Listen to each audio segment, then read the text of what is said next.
I don't know about you in your house, but we have entered the Christmas wish list season.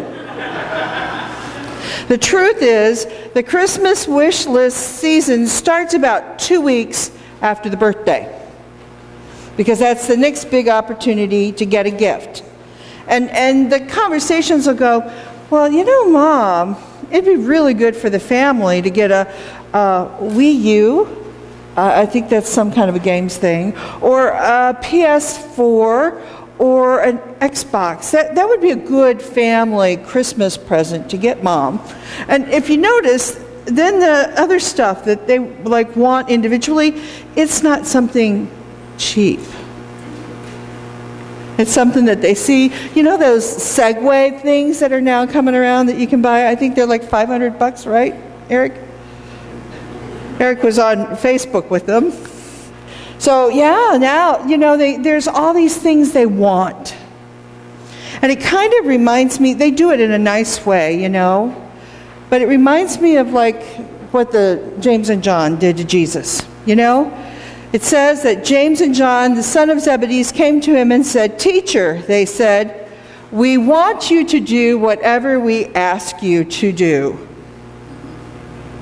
Now, I have to tell you that if one of my children came up to me and said, "Mom, I want you to do whatever I ask you to do," my walls are going to be up, right? I mean, think about this. You know, we go on, and it says later that the disciples get all upset at James and John for doing this, but I'm getting upset about them saying, "Jesus, I want you to do whatever I ask you to do." Does anybody else see anything about that? I mean, like, who are they, really? They are the disciples. Jesus is Jesus. And then I thought, well, we kind of do that too, don't we? Sometimes when we pray, "Hey, Jesus, I really want you to get me that job and help me with that interview. Oh, Jesus, that house, I got to have it. Jesus, that new car. Jesus, my friend is sick." We do it too, don't we? We're just not as blatant as, "Jesus, I want you to do whatever I ask you to." But we're doing it. And so that whole reality like slapped me upside the head this week, going, well, that's not right, is it?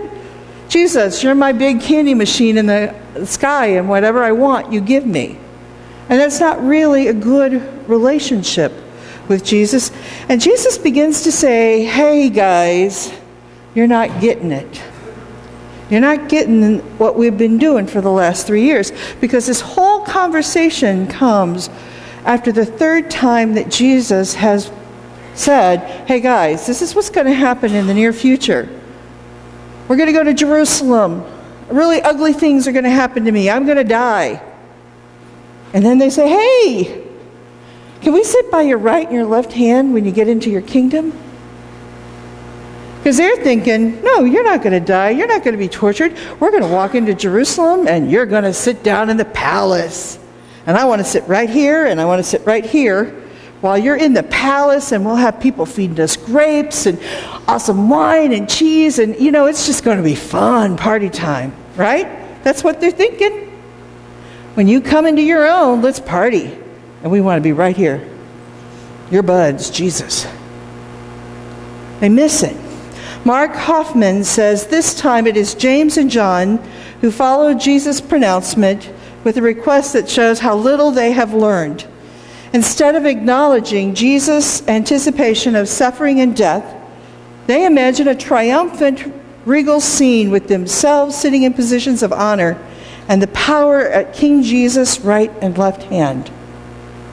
They don't get it. I mean, think about it. When Jesus was walking the earth and doing that ministry for that time, he didn't have a place where he knew he was going to sleep every night. You know, at one point he says, "The birds have the nests, the fox have their dens, but the Son of Man has no place to lay his head." If Jesus was about this regal scene, don't you think he would have set up a parsonage in Jerusalem? You know, a nice parsonage where he had maids and servants and everything like that. That wasn't what Jesus was about. They missed it. Jesus was about healing people and speaking truth and justice and hope. And Laura Thielander says that in his ministry on earth, Jesus expresses the very essence of God's reign. And for that, he is put on the cross by the forces of evil and sin that desire power, status, and honor on their own terms. But by his being raised from the dead, Jesus' ways are vindicated by God. Through his death and resurrection, we are liberated from a world obsessed with power, prestige, the status, and for life in the reign of God. A life that is lived for the sake of others. That's really what Jesus was about, was living a life for the sake of others, for the community, for all. And that, my friends, is the life that Jesus calls us to live. A life for the sake of others. That's not what society tells us to do, is it? The society tells us that he who has or she who has the most stuff at the end wins, right? That we're to be like ever trying to beat the neighbors and have the better stuff. That we have to keep going and consuming and acquiring status. We have to know all the important people to be important. And it eats us up in time and energy and stress. Nouwen writes, the way of a Christian leader is not the way of upward mobility, in which the world has invested so much, but the way of downward mobility, ending on the cross. It is not a leadership of power and control, but a leadership of powerlessness and humility. In the suffering servant of God, Jesus Christ is made manifest. We're not called to be climbing the corporate ladder and be the big one on top. We're not called to acquire access of wealth. We're called to be humble and work downwards. We're programmed by society and culture from the very beginning of our life. All things we do. Think about the games we played as children. Anybody ever play Hi-Ho Cherry-O? That was a favorite when mine were little. It has little cups and a tree, and you do a little spin, and the idea is that you get as many cherries in your bucket as you can. And occasionally your bucket falls over and you lose some cherries, but the goal is to get all the cherries you can. Think about that as a message that you play of a game that's not even like 2 or 3, maybe 4 years old. Get all the cherries you can and you win. And be happy when somebody else's bucket falls over and they lose some of their cherries. Or what about Candyland? The goal is to get to the end of You guys played Candyland, right? Somebody did? Right? All of the games, the Chutes and Ladders, all of them, Monopoly, think about it. From our childhood, we are programmed that you win when you get the most stuff. You win when you get there first. That's what you're supposed to do. That's what our culture imbibes into us. Get it all. Be there first. As we're driving over here today, Jesse says, Mom, if I'd run in the race, would I have won? And I won, would I get a prize? And I'm like, well, you get a medal. And maybe the first few didn't get a bigger medal, I don't know. But we are geared. We got to do what we're doing to win. And Jesus says, the first shall be last, and the last shall be first. So if we really want to be first, we need to be last, right? It gets confusing, doesn't it? First, last, first. So I'm going to propose that we change our game of life. And you guys remember that one too, right? Game of life. There's these little bitty cars. We have pink and blue people. And of course, they would never let 2 blues or 2 pinks be in the same car. But it's a new day, friends. But the goal of this game of life is what? That you get to the end first, that you have a carload full of kids, and that doesn't work for some. Some it can be quite challenging to have kids. And you get a bunch of stuff. That's a game of life. That's what we're told we're supposed to live. We're not successful if we don't. Jesus calls us to a different game of life. It's a game where maybe we say, I have this and I don't need it. It's cluttering up my life. Let's take it to new beginnings. I look forward to the day when my children are in their own homes and I can say, here's this blue bowl that belonged to your grandmother on your dad's side.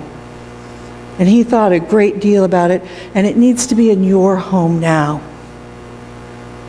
Or hanging out with someone who's aspiring to start their new home, and I've got this dresser that's sitting in my basement.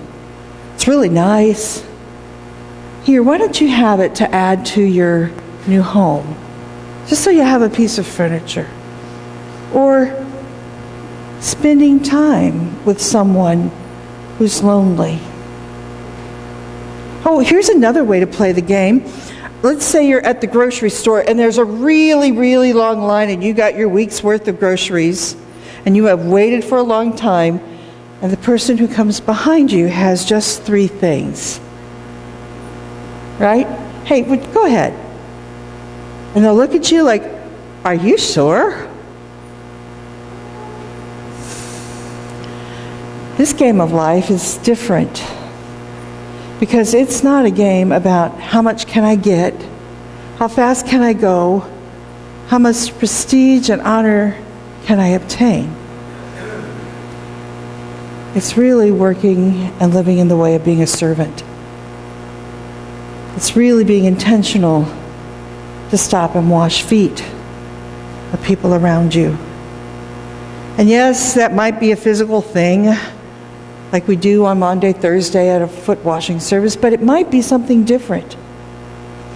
It might be seeing someone who looks lonely